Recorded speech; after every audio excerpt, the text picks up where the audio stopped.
Love is in the air, and with Valentine's Day coming up, I just want to read a couple of my favorite romantic quotes. We were shooting on Valentine's Day. You made my day and filled my room with roses. I remember thinking on Valentine's Day, oh, he's a very good boyfriend, because there's a lot of thoughtfulness in this. Oh, I'm getting word from my producer.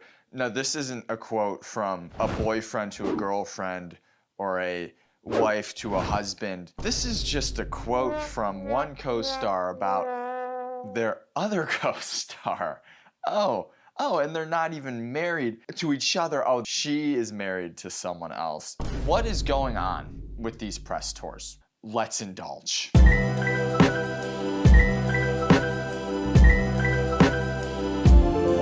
If you haven't noticed over the last few years, I've sure have noticed, these press tours for promoting movies right now are getting kind of absurd, and they're kind of getting absurd in some pretty enjoyable ways. But the larger point here is that these press tours are no longer about the promotion or the stars. They're about the performance art that goes into the press tour itself. And there's 3 case studies in this that I want to talk about today. We have a huge release coming out in the next week, Wuthering Heights with Jacob Elordi and Margot Robbie.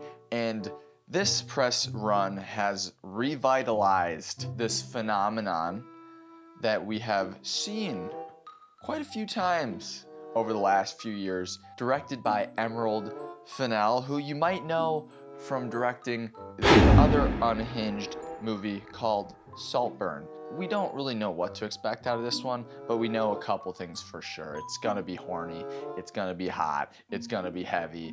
It's Elordi, it's Margot Robbie. It's probably gonna make some people go feral. And the press tour has been just about as unhinged as I'm expecting the movie is going to be. There have just been quotes flying left and right from Margot Robbie about Jacob Elordi, and I want to dive into a couple of those right now. I'm so codependent with people I work with, and I love everyone so much, and I'm always that person who's so devastated when a job's over, and I never want it to end. I think I developed that quite quickly with Jacob too. I found myself starting to look around to see where he was. I was really unnerved and unmoored, and I felt quite lost, like a kid without their blanket or something when he wasn't around. This is... Just imagine being her husband. Poor guy. I mean, just trying to compete with Jacob Elordi. It's tough out there. Another one that I liked this one. This one was good fun. In the film, Elordi picked up Robbie with only one arm, which left the actor feeling some type of way.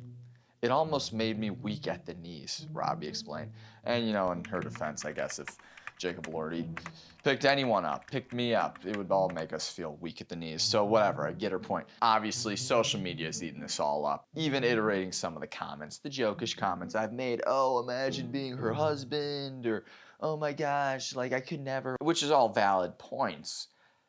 But the point is, getting those reactions are the point. That's what sells the movie. And at their heart, these are all just grown-up theater kids, and we all know, anyone who's been around theater in high school or college or whatever, know that things can get a little bit messy emotionally sometimes. So this is just that extended into a little bit of an older age. And I'm gonna tell you this, Wuthering Heights comes out this weekend. It's going to do really big numbers. Social media has been a huge driver of this press tour phenomenon that we're starting to see, because if you can get something to go viral on social media, on Instagram, TikTok, you're in the driver's seat. Your movie is going to get eyes on it. And it's genius because there's been all this talk about how there's no such thing as movie stars anymore, because actors or actresses, specific ones, can no longer sell a movie on its own. Well, if that's the case, we got to think outside the box and get a little bit creative here. And that's exactly what these actors and actresses have been doing. They have been taking to social media and using social media to their advantage. And not just social media, they're using the specific trends, they're using the algorithms, they're meeting the chronically obsessed social media people at their level and playing to the crowd, and it's working. It's really working. And with some of these examples, you're gonna see it. Let's move on to case study 2, which is Anyone But You. And this is the movie that I think in some ways kicked off this phenomenon or took it to the next level. Now you could say a movie like A Star Is Born back in 2018 definitely saw some of this with Bradley Cooper and Lady Gaga having this really great chemistry on and off screen.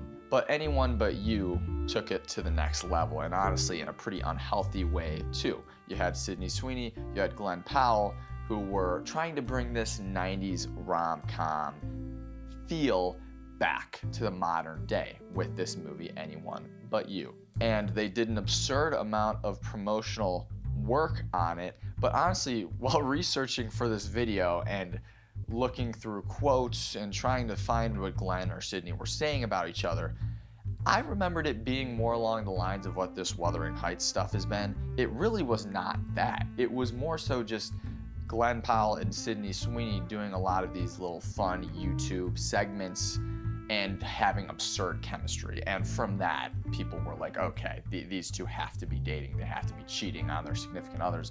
That was the big thing. They both had significant others at the time, and then they both had broken up with them during the press tour or soon after. So the internet, again, was doing what the internet does best, being incredibly toxic, making something out of nothing, running with it. And for as toxic as it is and was, and as horrible as the internet can be in these scenarios, it also did all the marketing for the movie, and it paid off because this movie did $218 million at the box office. It really wasn't that great. I mean, it was fun. I enjoyed it. It was your standard rom-com. It was pretty stupid. This marketing campaign worked, and I think it triggered this modern age of realizing, oh, if you can get something to catch on social media, there might be something to that. Once Sydney and Glenn realized this, they probably continued to play it up. But the thing with this press tour is it was really just their chemistry that was selling it, not any absurd quotes or anything like that. It was mostly their private lives that people were snooping in on and trying to connect a bunch of dots. Bottom line, it did work. And case study number 3. And this one is in many ways the most unhinged, but it is also seeing major results. Marty Supreme. You got Timmy C, who is arguably the biggest star in the world. Now this is kind of a clash of both worlds, because I've talked about it before. I mentioned it briefly in this video already. Plenty of people have talked about it. The idea that there is no longer movie stars. I think Timmy Chalamet kind of breaks that mold a little bit. I think he is a little bit of a modern day movie star. So when you got his selling power, his drawing power on one end, and you combine that with the modern social media hype, well, you see a supernova when it comes to performance. You got Timothy Chalamet, who went off the rails for a couple months here in promoting this movie, Marty Supreme. You had the leaked marketing Zoom call, Chalamet in his yellow tank top going schwep, schwep. That was all over social media, took the world by storm.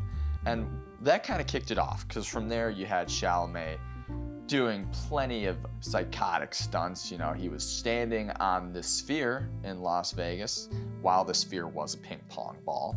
You had these orange blimps that were flying around promoting the movie.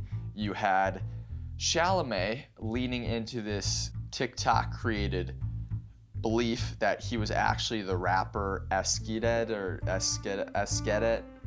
And I'm not going to look it up. I'm just going to own the fact that I truly do not know. I don't know who the rapper is. You had the internet convinced that Timothy Chalamet was this rapper. So what did Chalamet do? He leaned into this, made a music video with the rapper, did a verse on the song. Chalamet's got bars, I guess. He changed the way movies are marketed. He made this super meta. And I talked about the performance art aspect of promoting a movie. Now, this was that to a T. He introduced the world to Marty Mauser, the character he played in Marty Supreme, before we even got to see Marty on screen. Marty Supreme has gotten to the point where it is pretty much guaranteed that it's going to surpass Everything Everywhere All at Once as A24's highest grossing box office release. And a huge part of that was because of Chalamet's willingness to get really freaking weird and rile up the internet.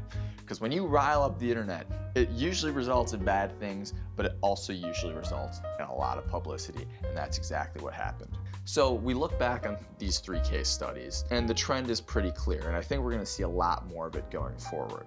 Quick clips and sound bites and controversy are what sell a movie in the modern era. These are all things that have always sold movies. Now, with the prominence of social media and the 24/7 news cycle, it's unavoidable. Where back in the day, maybe you didn't want to open up the tabloid section of the newspaper or whatever way people were receiving news back then. Nowadays, you open up your social media apps. You don't even willingly open it up. It's just reflex at this point because we're all freaking addicted. You just open it up and your algorithm spews out, oh, Margot Robbie's saying some new unhinged shit about Jacob Elordi. And then you see people getting enraged about it and you're like, okay, this is fun. Then maybe you get engaged a little bit and then you're like, oh, this is all promoting a movie. Oh, I need to go see this movie. And that's it. That's the creme de la creme. That is how these things happen. Guys, I hope you enjoyed yet another Chich Files video. If you haven't already, go ahead, like, comment, subscribe, whatever it is that you do on this platform. That is YouTube. I will see you guys next week. Take care.